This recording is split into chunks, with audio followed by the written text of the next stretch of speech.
Hello, today we're gonna make some pot holders. I'm gonna show you this one with a pocket in it, that's more of an oven mitt type thing, and this flat pot holder as well.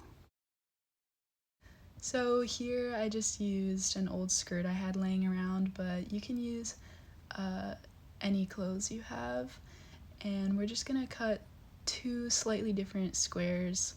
Also, I used a roller and a mat to cut my fabrics, but you can just use fabric scissors or regular scissors, whatever you have. So to make this pot holder, you're gonna fold the outside square over the inside square and sew on that edge. So I made the two squares slightly different sizes. I made that outside one about a 1/2 inch border around the inside one.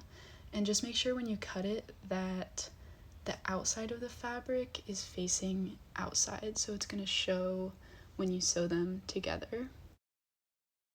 I found this blue felt laying around and I thought it would be good insulation for my pot holder because it's like thick, so any type of material like from a sweater or something that you find, you know, as long as it's not flammable, would probably be good for a pot holder. So I'm just trimming these to be slightly smaller squares than the first squares I made because we're gonna fold those edges of the outside around this blue inside. I did 2 squares of the felt because I felt like one wasn't enough protection for a hot pad.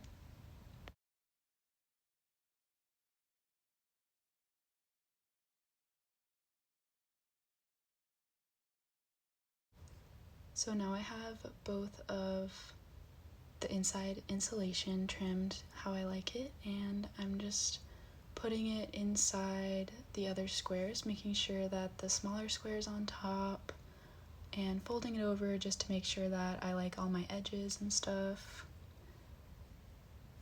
So it all looks good, and I'm ready to take that one to the sewing machine. But here I'm going to show you how to do it with the pocket. So I'm just folding it in half actually, so I don't have to sew the one end. But you can make 2 squares and just sew that edge together if you want to. So the paisley fabric is going to be the outside of my oven mitt. So here I'm just cutting the inside fabric of my oven mitt to how I like it, and I'm gonna give the fabric a little bit of border on the felt so that I can sew the felt in between the paisley fabric and the other navy blue fabric that I have. So keep in mind the outside and the insides of your fabric if you have them. So you can see the outside of my paisley fabric is facing out and the inside is facing the insulation, which is what is going to be covered up.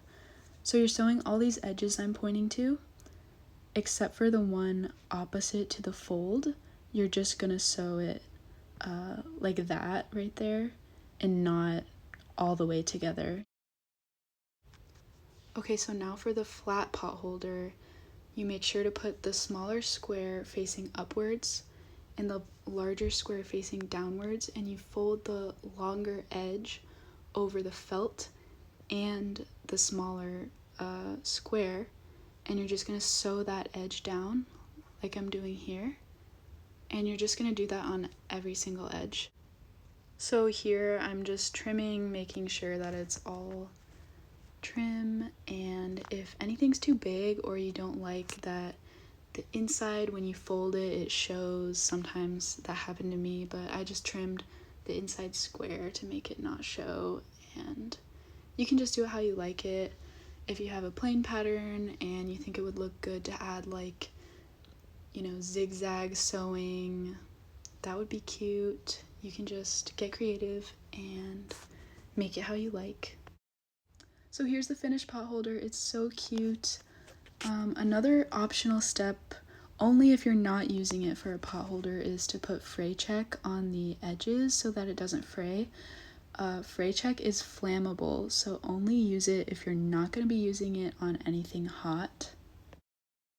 So now with the pocket one, just with both of the nice sides facing out, we're just gonna sew it like a rectangle first before we fold it together. So you're just gonna sew those short ends like that, fold the outside fabric over the inside fabric, and sew those short ends together. We're not gonna fold it yet, but I'm gonna show you that after I make these seams. Also, if you want to make it look like an actual oven mitt, you can totally do that. Just instead of making a large rectangle, when you cut out the fabrics, you're gonna make it look like a hand and sew it together to make it look like a hand. So then you have a little thumb hole and it looks like an actual oven mitt. But I just thought I'd do this because it doubles as like, you know, a coaster, or like you could put a plant on it too. But here I'm just folding the edges down and just keeping it a huge rectangle. So we're not gonna fold the whole piece in half yet. We're just sewing the edges down so that there's no like free edges or anything. And now we have this large rectangle. So when you fold it in half with the outside facing out, these edges I'm pointing to are the ones you're gonna sew together, and the edge opposite to the fold is the one you're gonna be putting your hand into for the pocket. And right there I just adjusted my sewing machine so that it could sew thicker fabrics together, because this is pretty thick and you don't want to ruin your needle or your machine. After that edge, it should look like this. And we're just gonna sew this edge right here to make it a full pot holder. But if you do want to leave it like that, that's fine too. It could honestly go on your wall as a cute decoration that you can put stuff in. So after I sewed everything together, I cut off all the thread, and now I have this cute pocket slash pot holder slash oven mitt. It took me like 10 minutes to make each of these, so I really hope you guys enjoyed. Thanks for watching.